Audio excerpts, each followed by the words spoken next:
So last class we learned that there's like two types of initiation: the initiation of Sharan and initiation of Samarpan.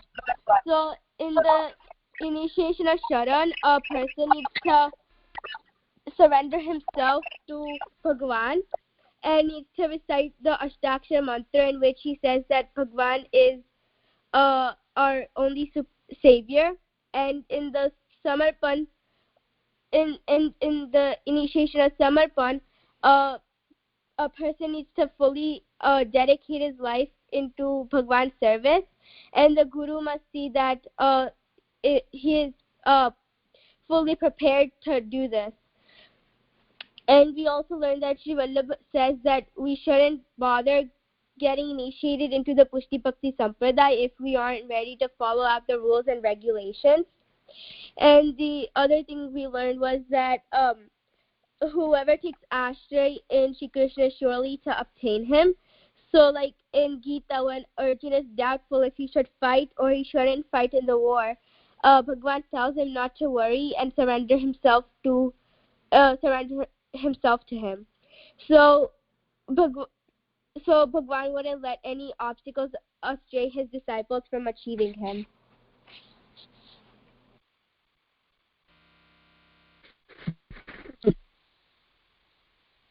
Continue ahead.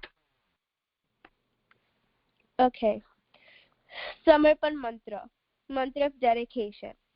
It was the mission of Sri Vallabhacharya to turn Pushti beings to Bhagwan's service. For this purpose, it was necessary first to introduce Pushti beings to Bhagwan. So one day, Sri Vallabhacharya was thinking about the way as to how to do that. When Sri Vallabhacharya was lost in these thoughts, Shri Krishna himself manifested before him. He gave him the mantra of Sharan and Samarpan Diksha. Together with it, he also communicated to Sri Vallabhacharya about do's and don'ts of Pushti devotees. Sri Vallabhacharya has complied such instructions of Bhagwan in the very words of Bhagwan and has presented it in his treatise Siddhanta Rahasya for the benefit of Pushti beings. So here it's saying that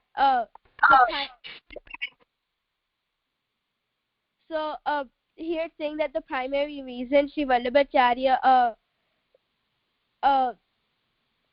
incarnated on the earth was to turn Pushti beings into Bhagwan's service.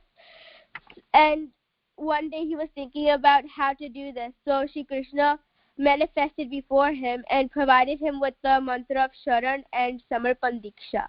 And Sri Vallabhacharya wrote the very instructions in his treatise Siddhanta Rahasya for the Pushti beings.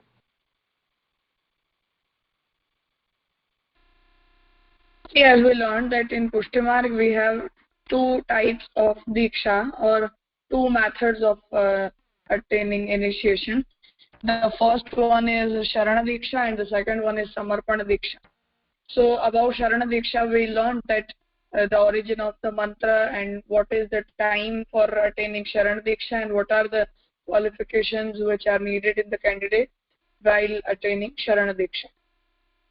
Now when we are talking about Brahma Sambandha Diksha, here Sri Mahaprabhuji explained that even the mantra of Sharana Diksha, as we all know, was attained by Sri Mahaprabhuji on the midnight of Pavitra Ekadashi, and Bhagavan himself appeared in front of Mahaprabhuji and gave the mantra and explained that what are the duties, what will be the duties of the Jeev after attaining Samarpan Diksha. And the whole conversation between Bhagavan and Sri Mahaprabhuji is written by Sri Mahaprabhuji in Siddhanta Rahasya. When basically Bhagavan wants to say that if we are dedicating ourselves completely, when we are dedicating ourselves to Bhagavan Shri Krishna, Bhagavan accepts the Jeev as his own, and we become the slave of Bhagavan, and Bhagavan becomes our master. So from that very day, we have to spend our whole life as the slave of Bhagavan by doing everything for Bhagavan first, and later on accepting everything as uchishta or prasad of Bhagavan. It is just not only about food, but all the activities we do, our whole day, our whole family, our money, and whatever we do, whatever we use, whatever we purchase, everything is supposed to be for Bhagavan first, and later on, as a slave or disciple, we have to use that material for our daily use or occasional use.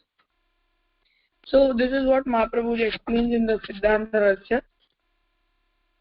And the Samarpana Diksha or Brahmasabandha Diksha, after attaining Brahmasabandha Diksha, we surrender ourselves completely to Bhagavan Shri Krishna. So nothing remains independent now, nothing remains for us now. Everything belongs to Bhagavan now.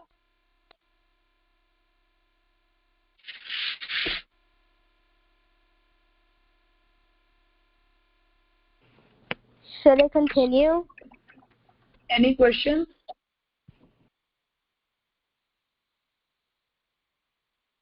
Fine, continue. Recitation of mantra. Recitation of initiation mantra is very important part of the devotional life. After taking bath and putting fresh clothes, one should sit on asana at peaceful and suitable place. By taking up in right hand the recital rosary of Tulsi wood, one should pronounce the mantra once, one very bead. Diksha mantra should be recited in slow tones so as no other person can hear it. While reciting mantra, the devotee should keep before him the beautiful portrait of his favorite Bhagwan and should keep on beholding his deity during the recital. This helps in concentrating mind. Moreover, it is necessary to meditate upon the meaning of the mantra. Diksha mantra cannot be recited in any the state of walking, talking, or working, etc. So here saying that it is important to recite the Diksha mantra being a Pushti devotee, and when reciting the mantra, the devotee should sit in a peaceful place and keep before him like Bhagwan's portrait, so he could concentrate his mind in Shri Krishna and not let his mind go astray. And the Diksha mantra can't be recited anytime he wants to. It can only be done in a proper place. As we learned before, that the mantra of Sharana Diksha, the Ashtakshar mantra, Shri Krishna Sharanam Mama, Mahaprabhu explains that we have to recite this all the time. Means it just doesn't mean recitation, but it means that all the time we have to keep this mantra in our mind and must go on chanting it, go on remembering the sentiment of being surrendered towards Shri Krishna or accepting Krishna as our savior. Now for Samarpana Diksha, we have some different rules in our Sampradaya. We are not supposed to speak the Brahmasabandha mantra or Samarpana mantra all the time or any time or being in any impure condition.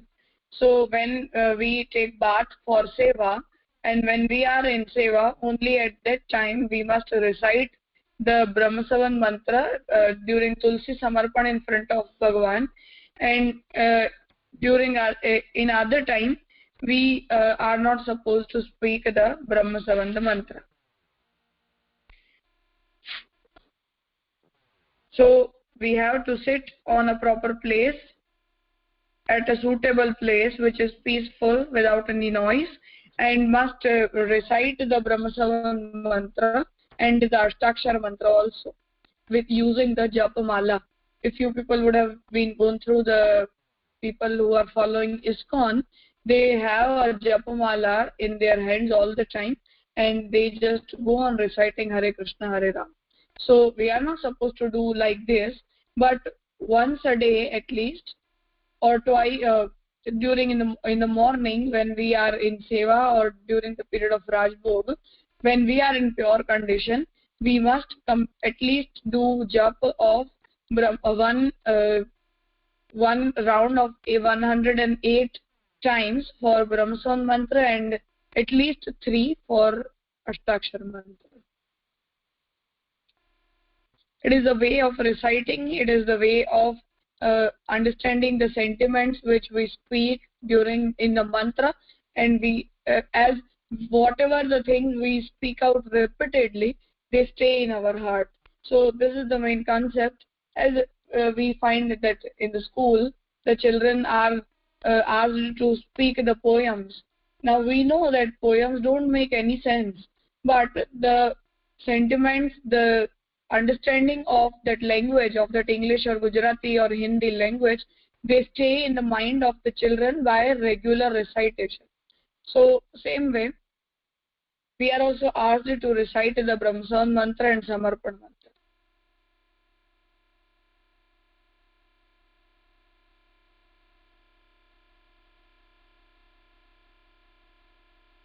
Should I continue? Raja? Yeah. So we have to do mala of the whole Brahmasaban mantra or just the Panchakshar mantra? The method of japa for Brahmasan mantra is to recite the Brahmasan mantra for the 3 times first. After that, complete the whole mala with Panchakshar mantra and again recite the Brahmasan mantra for 3 times at the end.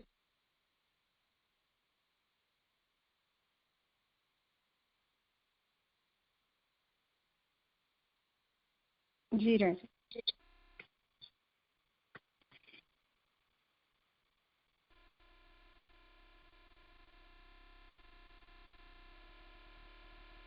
Anything else? Fine, continue. The place of initiation. The place of initiation must be sacred. Therefore, initiation of Samarpan is given before the deity, generally before Guru's deity. What other place can be holier than the one where Bhagwan himself is present? It is necessary to have such rule as regards the place of initiation of Sharan. So here it's saying that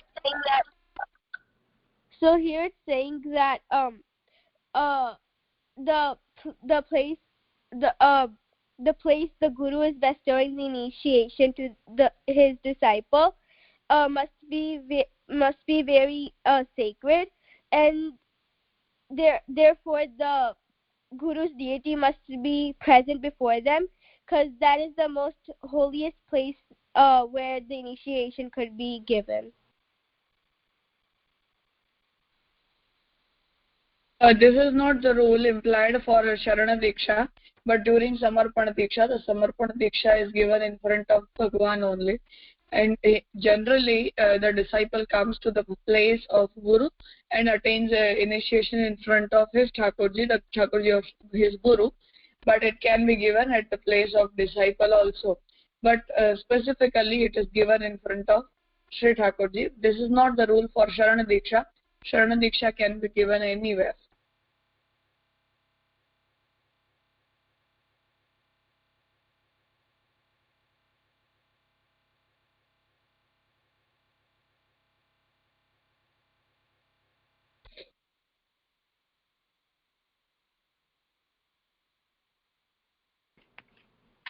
Continue. The time of initiation. When a disciple is fully prepared to adopt the devotional course of Pushti, that time should be considered as the most appropriate time for initiation. So Guru should grant initiation and surrender when the disciple is interested in performing Bhagwan's service in the way Pushti Marg teaches. Abandons resort to all gods and goddesses other than Shri Krishna and realizes Shri Krishna as his all in all and becomes ready to put into action his duties, such as A. to obtain the knowledge of Sri Vallabhacharya, B. to obtain knowledge of doctrines of his sect, C. to hold signs and symbols of a Vaishnav, and D.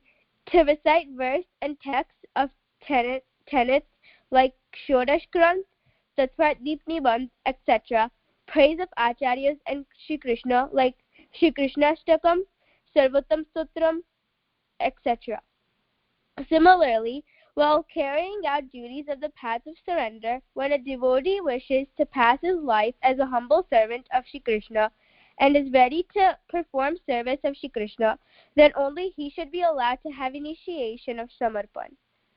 So here it's saying that like the time of when the Guru is bestowing the initiation is very important. So when the Guru is bestowing the initiation of surrender, the proper time is when the disciple is interested in performing Bhagwan's service and abandons resort in all the other gods and goddesses other than Shri Krishna's, and knows that Shri Krishna is the supreme entity, and he had the knowledge of Sri Vallabhacharya and of the doctrines of the sect, and holds the signs and symbols of being a Vaishnava. And all these qualities show that the Guru can initiate the surrender the Sharan Diksha, and when the devotee is ready to dedicate his life to into Bhagwan's service, then the Guru can give the initiation of Samarpan.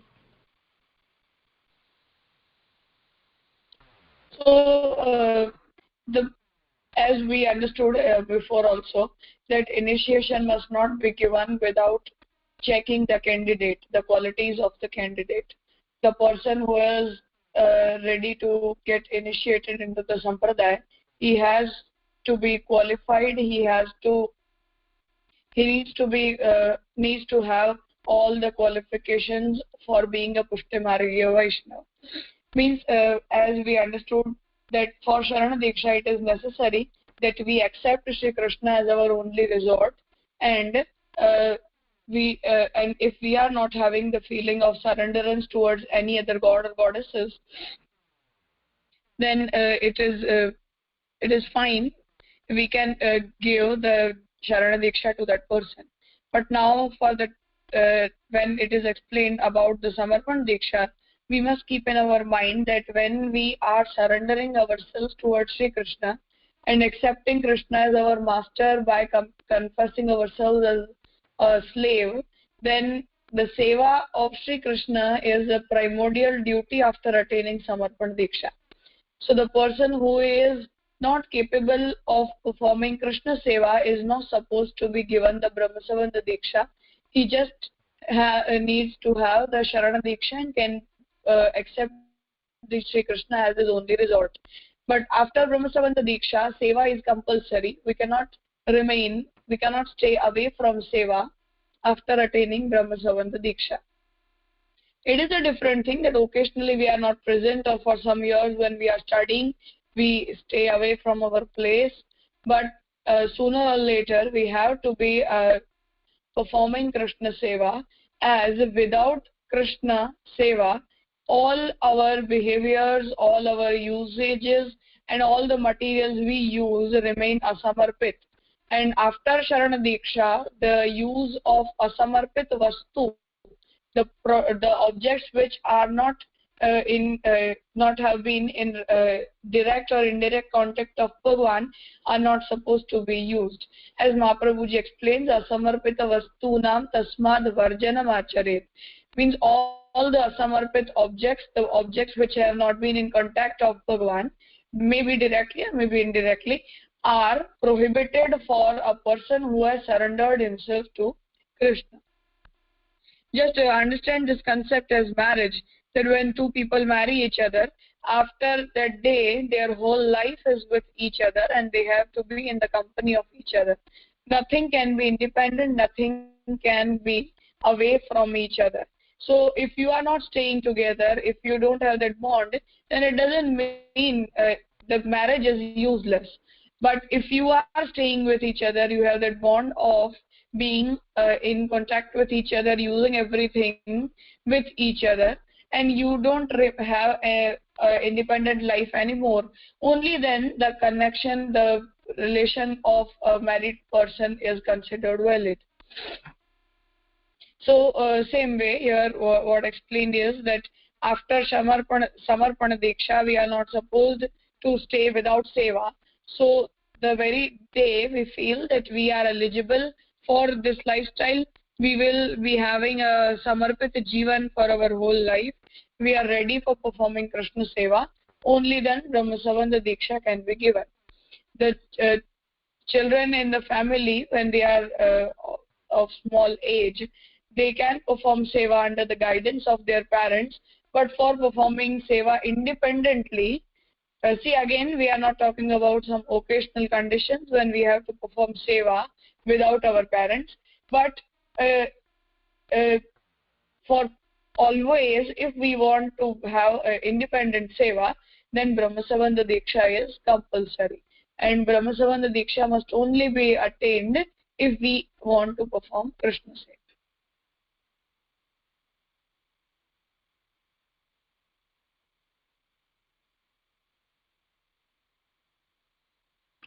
Any questions?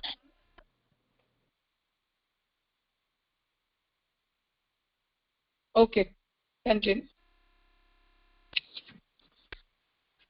Process and sentiment of initiation. A. Process. Through the initiation of surrender, the being is linked with Bhagwan with a tie of betrothal, and through the initiation of dedication, the being is wedded to Bhagwan. It is therefore quite necessary to maintain the sanctity of the process and the purity of the body and mind of the receiver and bestower of the ceremonies of such divine initiation.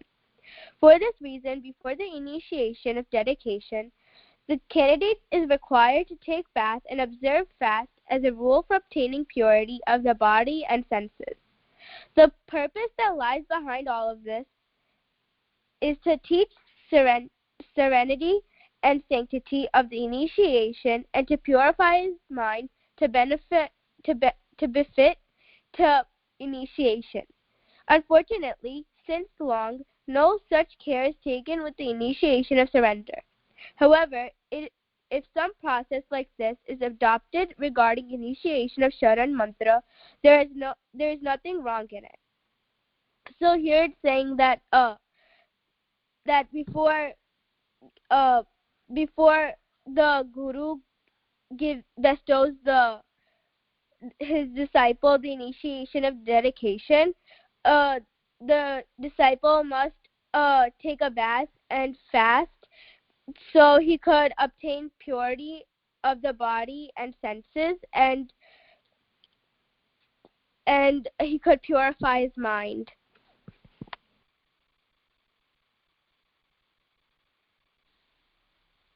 In our sampradaya, as I mentioned before, that for Sharana Diksha we don't have these rules, but for Brahmasabandha Diksha, the process of attaining Brahmasabandha Diksha is to perform a vrat before a day. For example, if tomorrow I am going to be initiated, then today I have to do a vrat.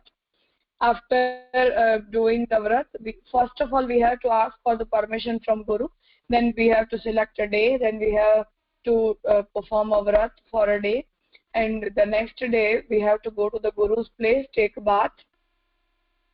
After that, Guru would take us in front of Sri Thakurji, would give us a Tulsi Patra in our hands, and after speaking the Brahmasabandha mantra, the Guru takes the Tulsi Patra from our hands and surrenders in the feet of Sri Krishna, and this is how the process of Brahmasabandha mantra Diksha is. So the reason behind doing the vrat is to attain purity of body and mind in the receiver and bestower, both of them. And before the initiation of dedication, the candidate is required to take bath and observe fast as a rule for obtaining purity of body and our mind also. And during the initiation, as it is done in front of Sri Thakurji, the what is the process I explained right now. So these are the rules and regulations for attaining Brahmasabandha Diksha, and the reason behind these process and these rules is to attain for maintaining the sanctity of the mantra Diksha, so that we understand the seriousness of what we are doing and surrender ourselves in the feet of Sri Krishna with wholeheartedly. But the problem, same way as in the current scenario, we find that people are not following these rules for Brahma Sambandha mantra. They are not fasting, they are not taking bath, and hundreds of people are provided the Brahma Sambandha Diksha altogether. So these are the problems going on with the mantra Diksha also. We are not understanding the seriousness of the mantra Diksha. We feel that whatever we are speaking are just mere words, and as we are speaking other things, we are speaking the mantra also.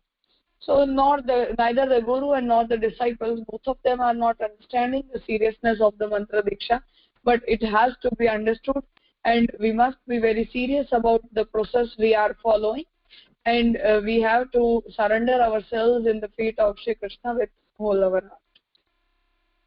We must not take this as a joke. We must not make fun of the mantra Diksha. We must, if we are capable of following the rules and regulations, only then, with our independent thoughts and independent decision, we have to get initiated with the Samarpana Diksha. It cannot be a person cannot be initiated on the basis of his family background or on the basis of his parents. Nothing works. Only the independent decision of a person for being surrendered in the feet of Sri Krishna is considered as judging factor for attaining Samarpana Diksha.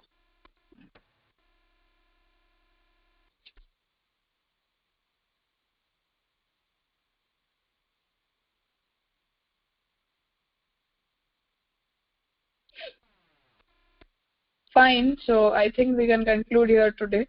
If there are any questions, we will discuss them tomorrow.